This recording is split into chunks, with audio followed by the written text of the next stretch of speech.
Hey guys, how's it going? Oh, really? That f***ing sucks.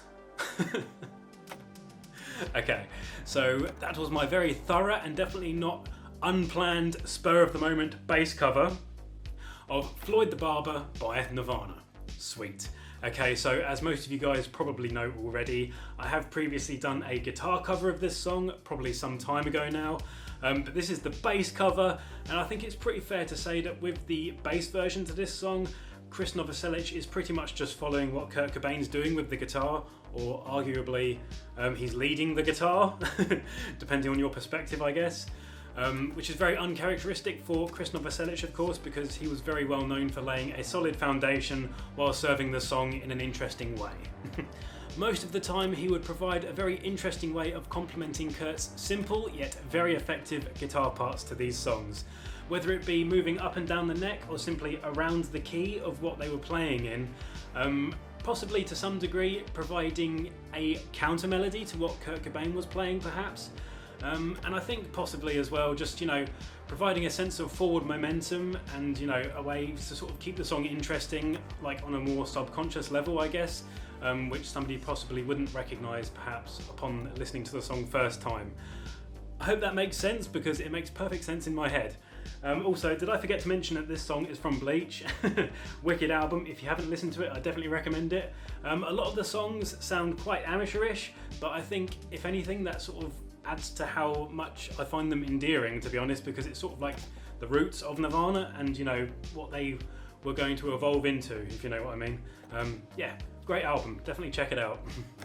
Now, regular viewers of the channel will notice that I have made a slight change to my bass guitar. Nothing major really, just I did say a while ago that I was going to change the black pick guard or scratch plate to a tortoise shell one, basically because I wasn't really a big fan of the black on black look. I wanted to sort of go for like a more 60s vibe, sort of tortoise shell with black paintwork kind of look, and I think it looks pretty good. Yeah, I got the pick guard or scratch plate, whatever you like to call it, off of eBay, and I think it came from China, so it took ages to come, and then when it finally did, it didn't fit properly. So that's pretty standard with, cheap stuff off of eBay, I guess. Don't really know what I was expecting, but yeah, it was alright though. After a while of like filing away and just sort of like, making it fit, it did work, so it's alright. It took about half an hour to sort of get the measurements right, just sort of like filing a bit away, checking, filing a bit more away, checking again, yeah, I think it looks okay, and yeah, I definitely prefer the way it looks now to how it looked before.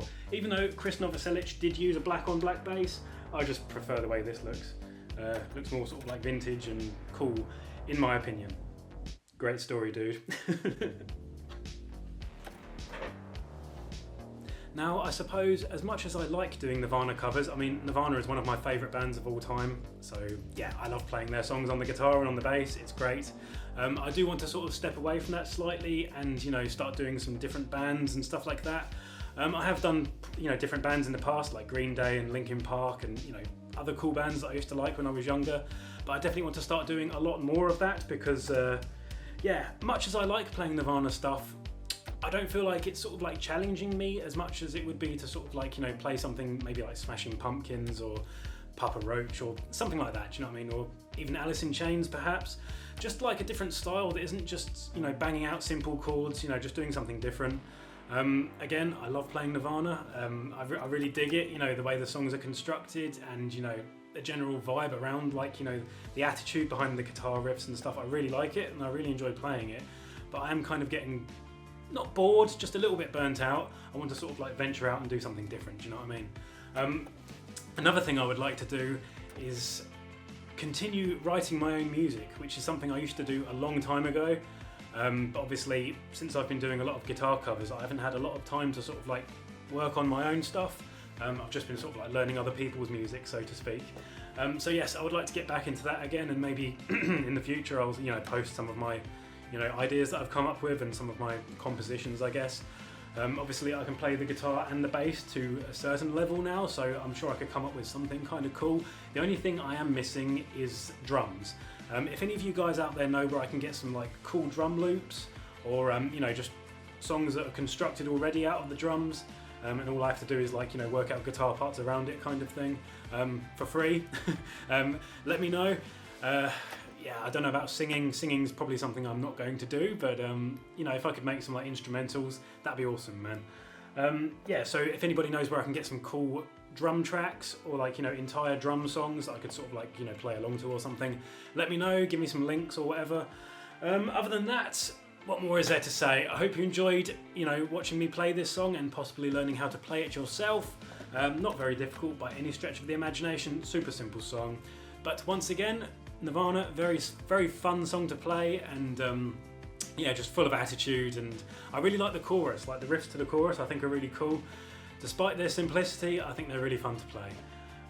Yeah, again, I did want to say also that I don't think the bass solo was exactly the way Chris Novoselic played it. It could be. I literally just did what I did on the guitar, but with the bass, basically. I don't know if that was what Chris was doing. As I said, this video was kind of off the cuff and a bit of, you know, a rush job, so to speak. But I hope it was good enough. I hope you enjoyed it. And yes, if you liked it, and if you haven't already, please feel free to hit like and subscribe and all those awesome things that you guys do. Yeah, I can't thank you enough for all the support I've had, you know, in the last sort of like several years I've been doing this. Super fun, yeah, a great outlet for myself, and it's always good to know that I'm helping people, and yeah, just, you know, spreading the stuff that I've spent time learning how to do and giving it away to other people. Do you know what I mean? Yes, so anyway, take it easy, guys. Hopefully I shall see all of you in the next one. Peace! See ya.